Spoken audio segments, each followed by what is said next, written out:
आज का जो विषय है बहुत ही मार्मिक है, दिल को छू लेने वाला है और ऐसी एक बातचीत हम करने जा रहे हैं। हो सकता है ये आपके लिए एक बहुत बड़ी एक नई चीज़ हो। कुछ लोग जो युवा वर्ग है, जो पुराने लोग हैं, अबव 40, 50, 60 हैं, उनके लिए शायद नई ना हो, लेकिन उन लोगों के लिए एक नया इश्यू हम लेकर आ रहे हैं, जो कि हमारे टीनेजर हैं, 40 से बिलो लोग हैं। आइए मैं आपको बताना चाहूँगा कि सबसे बड़ा दर्द जो होता है वो जुदाई का होता है। पंजाबी में भी कहा गया है कि लड़न दी रात भवें सदा आवे, विछड़न दी रात कदे ना आवे। दोस्तों, बिछड़ने की रात आई थी आज से ठीक 74 साल पहले, 15 अगस्त 1947 को, जब भारत और पाकिस्तान का विभाजन हुआ था। उस समय हमारे जो वहाँ के हिंदू लोग थे, जो हमारे वहाँ रह रहे थे, विभिन्न सिंध में थे, वो बंगाल में थे, पंजाब में थे, कश्मीर में थे, बलूचिस्तान में थे, क्वेटा में थे, उन लोगों को कैसे अपनी जान बचाकर वहाँ से निकलना पड़ा, कैसे उन्होंने अपनी आबरू बचाई, वो दर्दनाक सीन, वो दर्दनाक कहानी हम आपके रूबरू करने जा रहे हैं। और इसके लिए हमने आज हमारे स्टूडियो में आमंत्रित किया है हरियाणा पंजाबी संस्कृति मंच के जिला अध्यक्ष नरेंद्र बजाज जी, जो कि केवल पंजाबियत से ही नहीं जुड़े और पंजाबी से ही नहीं जुड़े, बल्कि वो हकों की लड़ाई के लिए हमेशा आगे रहते हैं, चाहे वो व्यवसाय को हो, दुकानदार हो। नरेंद्र जी, आपका हमारे स्टूडियो में स्वागत है। क्या कहना चाहेंगे आप, जो वो रात आई, वो ट्रेन चली, वहाँ से कत्लेआम हुआ, मार काट हुई, खून की नदियाँ बही, और कैसे वो पंजाबी लोग जिनकी आप बात कर रहे थे वो वहाँ से अपनी जान बचाकर निकल कर आए। कैसा मंजर था वो? क्या सुना है आपने, क्या पढ़ा है, क्या स्टडी किया, हमारे दर्शकों को बताइए। विभाजन जब हुआ तो पाकिस्तान को हिंदुस्तान से अलग कर दिया गया।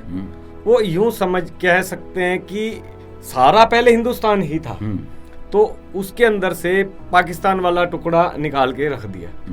तो वहां पर जो हिंदू लोग रह रहे थे, पाकिस्तान, उसको पाकिस्तान नहीं कहेंगे। यही तो कई बार इस चीज में ही कंफ्यूजन आ जाती है कि वो पाकिस्तान तो बाद में बना, पाकिस्तान वो बाद में बना। हिंदुस्तान के उस टुकड़े से, फिर कह रहा हूं सर, हिंदुस्तान के उस टुकड़े में जो हिंदू लोग बैठे थे, उनके पास दो ऑप्शन थे, या तो वहीं रह जाएं, मुसलमान बन के वहीं रह जाएं, या मुसलमान बन के ही वहीं रह जाएं, या अगर उन्होंने अपना धर्म नहीं छोड़ना तो उनको वहां से जगह छोड़नी ही पड़ेगी। उनको उस जगह से, हिंदुस्तान के उस कोने से आकर इस कोने में, जहाँ पे अब हम रह रहे हैं हिंदुस्तान में, इस कोने में आके बसना था। तो हमारे बड़े बुजुर्गों ने क्या किया, अपना धर्म नहीं छोड़ा, अपनी जाति नहीं छोड़ी, उन्होंने अपनी जगह छोड़नी चाहिए। मतलब उन्होंने अपना वहाँ पर बहुत अपना अच्छा व्यवसाय था, अच्छी ज़मीनें थी, अच्छा बिजनेस चल रहा था, सब कुछ उनका बहुत अच्छा चल रहा था। तो उन्होंने अपनी जगह चेंज करनी चाहिए। वो उस टुकड़े से, जिसको पाकिस्तान कहते हैं, उस टुकड़े से इधर आना पड़ा उनको। उन्होंने अपनी जान की कुर्बानियाँ भी दी। आपको भी पता है, सबको पता है, यहाँ पे स्टूडियो में जितने भी खड़े हैं सबको पता है इस चीज़ का कि हमारे हिंदू लोगों ने अपनी कुर्बानियां के बल पर इस यहाँ पर आए, हिंदुस्तान में अपनी जगह चेंज की। तो वहाँ पे इतनी गरीबी में जिंदगी व्यतीत की, बहुत ही लाचारी में, गरीबी में उन्होंने लालन पालन किया परिवार का, क्योंकि उनके पास कुछ था नहीं। मजदूरी तक की, बहुत मजदूरी, भीख नहीं मांगी कभी किसी से। जो हिंदू लोग थे यहाँ पे आके कभी किसी से भीख नहीं मांगी। उन्होंने धीरे धीरे धीरे धीरे अपना सब सेटलमेंट करने की कोशिश की। सब उनके पास धीरे धीरे अपना घर बना लिया, अपना रोजी रोटी का जुगाड़ करने लगे। ये सन 1960-62 तक आते आते सभी अपना कुशल हो गए, यानी कि अपना कोई बिजनेस में, कोई व्यवसाय में, कोई नौकरी में, मतलब उनको यहाँ पे एक बढ़िया इज्जत मिलने लग गई। तो मेन मुद्दा क्या था, मैं इस मुद्दे पे आपके आज स्टूडियो पर आया कि जो उस टुकड़े से हटके हिंदू लोग इधर आए थे, उनको उन दिनों में रिफ्यूजी कहा जाता था या पाकिस्तानी कहा जाता था। तो क्या ये उचित था? उन दिनों में अगर कोई माइग्रेट होकर कहीं से आता है, एक्चुअल में तो अगर देखा जाए तो उस समय माहौल ऐसा था, या तो अपना धर्म बदलिए या आप चले जाइए। तो वो सब मजबूरी में आए थे, लाचारी में आए सब लोग। जैसा कि आपने कहा, किसी ने मजदूरी की, रिक्शा चलाया, और कईयों ने आकर तो बहुत छोटे छोटे काम किए, और आज वो इस मुकाम तक पहुँचे। 1960-65 तक की आप बात कर रहे हैं। तो उनको रेफ्यूजी किसने कहा, क्यों कहा, इसके पीछे आप क्या जानते हैं? रिफ्यूजी शब्द कहते हैं कि शरणार्थी, शरणार्थी। जैसे उस टुकड़े से अब जो पाकिस्तान है, उस टुकड़े से इस इधर आए, उन्होंने इतनी जबरदस्त कुर्बानियां दी, इतना लोग मरे भी बहुत, वहाँ पे बहुत लोग मरे थे जो वहाँ से मारकाट हुई भी। उनकी ये सोच थी कि इनको मुसलमान ही बना के रखो, इनको उधर जाने ही मत दो। उस एरिया में जो असली हिंदुस्तान रह गया था, हिंदुस्तान में आने की इजाज़त नहीं थी। वो मारने की फिराक में थे, बहुत सारे हिंदू मरे भी। हिंदू का मतलब सिख भी मरे इसके अंदर, जो गैर मुस्लिम थे उनको मारा भी गया, उनको काटा भी गया। तो फिर बात मुद्दे पे वही आती है कि पाकिस्तानी क्यों कहा जाता है। मैं इस चीज़ का फिर से गहराई में, पाकिस्तानी और रेफ्यूजी क्यों कहा जाता है हमें? आज भी हमारे को रिफ्यूजी और कभी पाकिस्तानी कह दिया जाता है, ये पाकिस्तानी है। नरेंद्र जी, मैं जो आपसे बात कर रहा हूँ वो ये कर रहा हूँ कि रिफ्यूजी कौन कहता है, किसने ये संज्ञा दी, कौन आपको शरणार्थी कहता है, और अब आप क्या चाहते हैं कि इसमें क्या बदलाव होना चाहिए? फर्स्ट ऑफ ऑल तो मैं आपको ये कहना चाहता हूँ, रिफ्यूजी शब्द ही गलत है। रिफ्यूजी का मतलब होता है शरणार्थी। हम किसी के शरण में नहीं आए, एक टुकड़े से दूसरे टुकड़े में आए थे, एक टुकड़े से दूसरे टुकड़े में आए थे। रिफ्यूजी तो हम थे ही नहीं, पाकिस्तानी तो हम थे ही नहीं। पाकिस्तानी हम कहाँ से हो गए? पाकिस्तान तो बना है बाद में, पाकिस्तान बाद में बना है। रिफ्यूजी शरणार्थी, हम किसी के शरण में नहीं आए। तो आज भी इस बात पे चर्चा, इस बात पे बहुत कम होती है कि हमारे को पाकिस्तानी या रिफ्यूजी क्यों कहा जाता है। थोड़ा सा आक्रोश आता है, गुस्सा आता है कि हमारे को अब भी पाकिस्तानी कहा जाता है। और एक मिनट, मैं आपकी बात बीच में काट रहा हूँ थोड़ा। कहने का मतलब है, कई बार क्या होता है, आपके बेटे या बेटी की बात चली, किसी के रिश्ते की बात चली, तो खुद ही कह देते हैं हम रिफ्यूजी हैं जी। एक मिनट, वो खुद ही कह देते हैं हम रिफ्यूजी हैं जी, हम पाकिस्तानी अरोड़े हैं जी। पंजाबी कहो शौक से कहो, हिंदू कहो शौक से कहो, दिल से कहो, हम शौक से कहो हम हिंदू हैं। किस चीज का कहते हैं हम रिफ्यूजी, खुद भी कह देते हैं। और तो कहें तो कोई दिक्कत वाली बात नहीं है, गुस्सा तो इस बात का आता है हम खुद अपने आप को कह देते हैं रिफ्यूजी हैं। नरेंद्र जी, मैं इसको यह कहना चाहूंगा, हमें अपनों ने लूटा, गैरों में कहाँ दम था, मेरी किश्ती थी डूबी वहां जहां पानी कम था। अगर हम अपने आप को, या आप अपने आप को, या वो जो वहां से माइग्रेट लोग होकर आए, अगर अपने आप को रिफ्यूजी बोलते हैं, तो इसके लिए जो आपकी हरियाणवी पंजाबी संस्कृति मंच है, उसका क्या अब उद्देश्य है? किस प्रकार ये जो लेबल लगा, ये जो ठप्पा लगा, उसको कैसे दूर किया जाए? इसका वैसे तो जो हमारी संस्था बनी है, इसके बहुत से उद्देश्य हैं, लेकिन मुख्य उद्देश्य यही है कि ये जो रिफ्यूजी कहा जाता है या पाकिस्तानी कहा है, इसको कानून के दायरे में लाया जाएगा। कानून के दायरे में लाया जाएगा, मतलब कोई भी हमें इसकी मांग की जाएगी, कानून के दायरे में ही लाया जाएगा। मांग की जाएगी, कानून में लाया जाए इसको। लाया, हाँ, ये स्टार्ट भी कर दिया है। आपकी जानकारी के लिए बता दूं, आपको शायद पता हो, इसकी प्रक्रिया स्टार्ट कर दिया है। हरीश चंद्र आजाद जी हैं, उन्होंने ये सारा सिस्टम कल के 8-10 मेन न्यूज़पेपर पे भी आया और 8-10 टीवी चैनल पे भी आया, उनका प्रोग्राम था। उन्होंने बड़े विस्तार के साथ सभी को समझाया।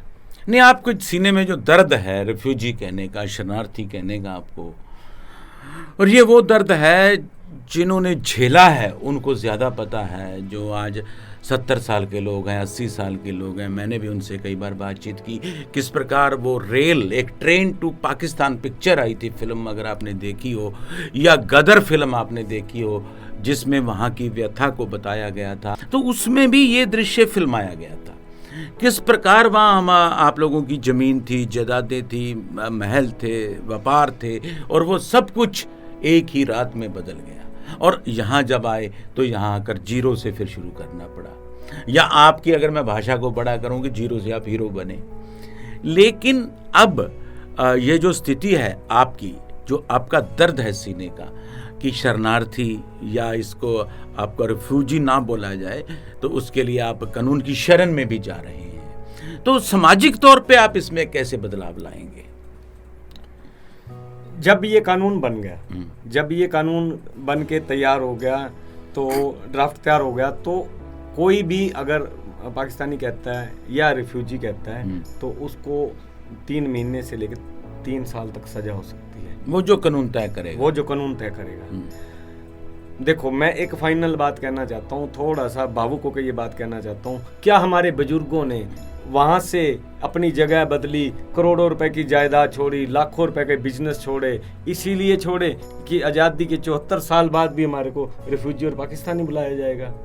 उनकी आत्मा आज तड़पती होगी, उनकी आत्मा आज कलपती होगी कि हमने कुर्बानियां दी, हमने जगह छोड़ी, एक अपना सिर्फ धर्म नहीं छोड़ा, जाने तक दी, और आज़ादी के 74 साल बाद भी हमारे को रिफ्यूजी कहा जाता है। दुख तो इस बात का आता है। हमें पाकिस्तानी कहा जाता है, दुख तो इस बात का आता है। पाकिस्तान इस समय हमारा दुश्मन मुल्क है। पाकिस्तान इस समय हमारा दुश्मन मुल्क है, और हमें पाकिस्तानी जब बोला जाता है तो मन को दुख आता है। और हमने धर्म के लिए सब कुछ त्यागा, हमारे बड़े बुजुर्गों ने धर्म के लिए सब कुछ त्यागा, और आज हमें ये सुनने को मिलेगा। बहुत रोना आता है अकेले में बैठ के। कई बार हमारी दादी कथा ये सारा पिछला सिस्टम सुनाती थी कि कैसे कैसे छोटे छोटे बच्चों को लेके कैसे ट्रेन में चढ़े, कैसे कैसे कोई किस चीज़ पे आया, कोई किस चीज़ पे आया, जान बचाकर भागे। 74 साल बाद ये सिला मिलेगा। 74 सालों के बाद मजे की बात, कई बार तो गुस्सा इस चीज़ का आता है, हम खुद ही कह देते हैं खुद को रिफ्यूजी। गुस्सा, बहुत गुस्सा आता है। अच्छा सिला दिया तूने मेरे प्यार का, यार ने ही लूट लिया घर यार का। तो पहले तो आप ये कीजिए कि आप सब लोगों में एक संदेश दीजिए कि अपने आप को ये शब्द प्रयोग ना करें, और दूसरों को भी प्रेरित करें कि ये शब्द से आपको संबोधित ना करें। और तीसरा पॉइंट इसमें ये निकल कर आया कि आप लोग कानून की शरण में भी जा रहे हैं। जो बात आपने करी, आपकी दादी सुनाती है।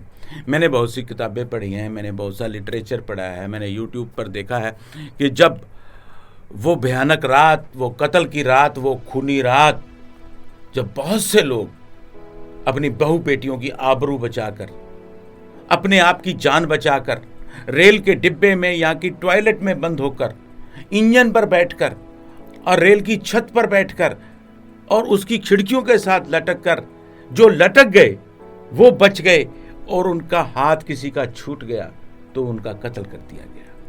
ये बहुत भयंकर एक भयावह दृश्य था, जिससे ये एक दौर निकला। और या आप लोग यहाँ पर माइग्रेट हुए और आके इतना अच्छा आज आपने यहाँ पर अपना मुकाम बनाया, चाहे वो खाने पीने की बात हो, चाहे वो रहन सहन की बात हो, चाहे व्यापार की बात हो। आप खुद भी एक व्यापारी हैं, तो कितना अच्छा आपने स्टैंड किया। लेकिन जो आपका दर्द है, वास्तव में वो एक बहुत बड़ी एक आपकी वेदना है, जो उसके लिए जो प्रयास चल रहे हैं, जो हमारे दर्शक इस कार्यक्रम को देख रहे हैं, उनके भी हम विचार साझे करना चाहेंगे कि ये केवल बजाज साहब के नहीं, पूरी पंजाबियत के, पंजाब के, और पंजाबियत के इस पहलू को आप समझिए कि इन्होंने बहुत सुंदर शब्द प्रयोग किया, जो गैर मुसलमान हैं उनके लिए बहुत एक विचारणीय विषय है। हम समय समय पर ऐसे विचारणीय विषय आपके सामने लाते रहे हैं, और एक ये नया विषय आपके समक्ष आया है। और वो मंजर, और आज भी जब वहाँ पाकिस्तान की बात चलती है, उसके लिटरेचर की बात चलती है, तो उन लोगों की कई ज़मीनें अभी वहाँ पर पड़ी हैं, कई गांव के गांव वहाँ पर पड़े हैं, और कुछ लोग वहाँ पर जो घूमने जाते हैं तो वो आकर बताते हैं हमें कि उस नाम से गांव है, जो मेलसी है, चाहे वो मुल्तान ज़िले की कुछ रियासतें हैं। और वहाँ से जो माइग्रेट लोग हुए वो फतेहाबाद, हिसार, भिवानी, सिरसा, करनाल, इन ज़िलों में आकर बसे। उनको यहाँ पर जगह अलाट हुई, और कईयों ने अपने आप को बहुत बुलंदी पर पहुँचाया। तो आप लोग जो ये अपना मुद्दा रखने के लिए हमारे स्टूडियो में आए हैं, तो हम आपसे ये भी पूछना चाहेंगे कि ये संघर्ष जो है आपका कहाँ तक चलेगा, कब तक चलेगा, कौन कौन लोग आपका साथ दे रहे हैं? आज की तारीख में हम पंजाबी जो बहुत ही बढ़िया तरीके से अपना 95% पंजाबी अब यानी कि कामयाब हो चुके हैं। अब पंजाबियों में शायद ही कोई 5-4% लोग होंगे जो गरीबी में जीवन बिता रहे हैं। हर कोई कामयाब। ये आपकी बात को मैं बीच में रोक रहा हूँ, ये ओनली हरियाणा पंजाब में नहीं, पूरे इंडिया में फैल चुके हैं जो उस टुकड़े से इस टुकड़े में आए थे। अगर थोड़ा इसकी बात को मैं बड़ा करूँ तो कोई विदेशों में कनाडा का टोरंटो शहर है, वैंकूवर है, और उनको पंजाब कहा जाता है, मिनी पंजाब, क्योंकि वो हमारे ही लोग हैं, चाहे वो सिख हैं, चाहे वो ईसाई हैं, चाहे वो हिंदू हैं। पूरे इंडिया में आज की डेट में पूरे कामयाब तरीके से रह रहे हैं, बहुत अच्छे कामयाब, विदेशों में भी नाम कमा रहे हैं, विदेशों में भी नाम कमा रहे हैं। और कई लोग तो वहां आज की तारीख में भी अगर फिर घूम फिर के बात मेरा मुद्दा यही है, घूम फिर के बात आती है, रिफ्यूजी कहा जाता है, पाकिस्तानी कहा जाता है। अब पंचनद का प्रोग्राम था कुरुक्षेत्र में, वहां पे भी इस बात को बड़ी प्रमुखता से रखा गुरु धर्मदेव जी ने। वहां पे प्रण किया गया हमारे में से कोई अपने आप को रिफ्यूजी या पाकिस्तानी नहीं बोलेगा। इस बात का यानी कि 85% लोग इस बात को फॉलो भी कर रहे हैं कि खुद को तो ना बोलो, बात दूसरे का तो देखी जाएगी, खुद को तो ना कहो। खुद को वही बात आती है, घूम फिर के बात पर मुद्दे पे यही आती है। आपने सवाल भी यही पूछा कि आपका मुख्य उद्देश्य हमारी संस्था का यही है कि ये जो पाकिस्तानी बोला जाता है या रिफ्यूजी बोला जाता है उसको कानून के दायरे में लाकर एक सजा का प्रावधान रखा जाएगा। मुख्य उद्देश्य ही यही है। मैं आपके चैनल के माध्यम से सबको कहता हूँ कि आप सब जो पंजाबी हैं या कोई भी है, पंजाबी के अंदर बहुत से आ जाते हैं, हिंदू भी हैं, ईसाई भी हैं, सिख भी हैं, सब आ जाते हैं, गैर मुस्लिम। जो उस पंजाबी का मतलब खुद जो पंजाबी समझता है, हाँ, जो पंजाबी बोलता है वो पंजाबी है। अपने आप को रिफ्यूजी ना बोले, बस मेन मुद्दा ही यही है। खुद को तो ना बोले, जो दूसरा बोलता है उसको कानून सजा देगा। जो नरेंद्र जी बात कर रहे हैं हमारे दर्शकों से, वो एक बहुत मार्मिक बात कर रहे हैं। कम से कम अपने को तो हम ये बात ना कहें जो हम दूसरों से चाहते हैं। कानून जब बनेगा तो उसका प्रारूप क्या होता है, क्या उसका प्रोस्पेक्ट होता है, वो अभी बात की बात है। लेकिन चला था अकेला सुनसान राहों पर, लोग आते गए और काफिला जुड़ता गया। और हमारे दर्शक जो ये बात इसको सुन रहे हैं, देख रहे हैं, मैं उनसे भी आग्रह करना चाहूँगा कि बजाज साहब की बात को आप मानिए, अपने आप को ऐसा मत कीजिए और इस मुहिम में आप जुड़िए जो कि संस्कृति मंच है। और जो आपकी संस्कृति है पंजाबी, इतनी मीठी है, इतनी मधुर है। और हमारे जितने राइटर हुए हैं, आप यकीन मानिए, विदेशों से जब हमारा संपर्क होता है, इंटरनेशनल एंकर होने के नाते या मीडिया से मेरा जुड़ा होने के नाते, तो वहाँ कहते हैं कि हमारी पंजाबी जो किताबें हैं, जो हमारे पंजाबी नावल हैं, हमारे पंजाबी सीरियल हैं, हमारी पंजाबी फिल्में हैं, पंजाबी गीत इतने हिट और सुपर डुपर हिट होते हैं कि वहाँ की फिल्में इतनी हिट नहीं होती। यू कांट बिलीव कि गुरदास मान जी जब ब्रिटेन में गए थे तो महारानी का एक महल था, कोई कहते हैं उसमें तब खोला जाता है जब कोई विश्व की महान हस्ती आती है। और जब गुरदास मान जी वहाँ पर गए तो वो हाल उनके लिए खोल दिया गया, पंजाब के लिए, पंजाबित के लिए, पंजाबी के लिए खोल दिया गया। और जब वो छल्ला गाया तो वहाँ के अंग्रेज झूमने लगे। तो ये पंजाबियत है कि आज हमारी ये जो आप भाषा जिसकी बात कर रहे हैं, जिस संस्कृति मंच के आप जिला अध्यक्ष हैं, उसका बहुत बोलबाला है, उसका और आगे हो। और पंजाबी में ही कहते हुए मैं ये कहना चाहांगा बजाज साहब कि ओ दिन दूर नहीं जदों पाकिस्तान तो आए लोगों नूं रिफ्यूजी कहना बंद कर दिता जाऊगा, पाकिस्तानी कहना बंद कर दिता जाऊगा। और थोड़ी जड़ी मेहनत है जो तुसी इत्थे आके आपदे कम जमाए, आपदी इज्जत कमाई, नौआं नाल, 10 नौआं दी किरत कमाई नाल, बहुत वड्डी गल है। मैं थोड़ी गल फिर कटना चाहूँगा। हाँ, तुसी गल कही है ना पाकिस्तान चो आए, मैं फिर ऐसी चीज देखो, माइंड दे विच हमेशा ये चीज रह जाती है कि पाकिस्तान तो आए, पाकिस्तान तो नहीं आए। गोस्वामी साहब उदों पाकिस्तान बने ही नहीं सीगा, हिंदुस्तान तो हिंदुस्तान चाहे, उस हिस्से तो इस हिस्से चाहे, उस हिस्से तो इस हिस्से चाहे, पाकिस्तान तो बड़ा बात चाहे। एलओसी जो है 15 अगस्त 1947 के 2 दिन बाद बनी, 17 अगस्त को। तो एलओसी से पहले तो सारा हिंदुस्तान ही था, भारत ही था। हाँ जी। लेकिन जो मुस्लिम लोग थे वो उधर उनको एरिया दिया गया और गैर मुस्लिम लोगों को इधर दिया गया। एक बात मजे की बात में, यहाँ से हमारे हिंदुस्तान से जो मुसलमान उधर गए, उस एरिया में गए, पाकिस्तान में गए, वहां पे उनकी बहुत इज्जत होती है, उनको कभी रिफ्यूजी नहीं कहा जाता। बहुत से लोग ऐसे हैं इस एरिया से, हिंदुस्तान एरिया से उस एरिया में गए, पाकिस्तान में भी गए, तो वहां पे उन लोगों की बहुत रिस्पेक्ट होती है। मतलब कहने का मतलब है यहाँ से जो मुसलमान गए पाकिस्तान में, उनकी बहुत रिस्पेक्ट। मैं ये नहीं कहता कि मेरी रिस्पेक्ट नहीं है, इंडिया में खूब प्यार मिला है, भारत हमारा ही है, हमारा ये प्यार देना, सारा कुछ प्यार है, सारा अपना ही है। लेकिन कभी कभी बस घूम फिर के बाद मेरी सुई वहीं पे अटकी है, रिफ्यूजी क्यों कहा जाता है, पाकिस्तानी क्यों कहा जाता है। मैं तो एक ही बात पे रट लगा के कहता हूँ, मुझे चाहे 7 घंटे बुलवा लीजिए, मेरा आखिर में मेरा वही होगा, रिफ्यूजी और पाकिस्तानी शब्द बंद करना होगा। तो जो लोग इस कार्यक्रम को देख रहे हैं, मैं उनसे बजाज साहब की बात का खुलासा करना चाहूँगा कि ऐसे शब्दों का प्रयोग बंद कर दीजिए जिनसे किसी को ठेस पहुँचती है। आप मत कहिए शरणार्थी, आप मत कहिए रिफ्यूजी, आप उनको सीधे नाम से बुलाइए, क्योंकि हम सब भारतवासी हैं। आपका कहने का जो सरलार्थ है वो यही है। और आज का हमारा एपिसोड स्पेशल इसी मुद्दे को लेकर तैयार किया गया था। ये किसी जाति विशेष, धर्म विशेष के लिए नहीं है, कोई राजनीति विशेष नहीं है, ये सिर्फ एक साधारण चर्चा है। इसको आप अन्यथा ना लें, क्योंकि एक भावनाएं जो बजाज साहब की थी वो हमने आप तक पहुंचाई हैं, और यही हमारा उद्देश्य है। अगर आप में भी कोई ऐसी भावना है, आपका कोई विचार है, आपके कोई प्रतिभा है आप में, किसी भी रूप में, चाहे आपकी कोई संस्था है, चाहे आपका कोई संस्थान है, चाहे आपका कोई प्रतिष्ठान है, उसको अगर आप जन जन तक पहुंचाना चाहते हैं तो KVM TV चैनल एक ऐसा मंच है जो आपकी मदद करेगा, आपकी आवाज़ को लोगों तक पहुंचाएगा। और आप सब लोगों का ये फ़र्ज़ बनता है कि हमारे इस चैनल को ज़्यादा से ज़्यादा लाइक करिएगा, कमेंट करिएगा, सब्सक्राइब करिएगा, शेयर कीजिएगा, और इनबॉक्स में अपने सुझावों को भी ज़रूर लिखिएगा।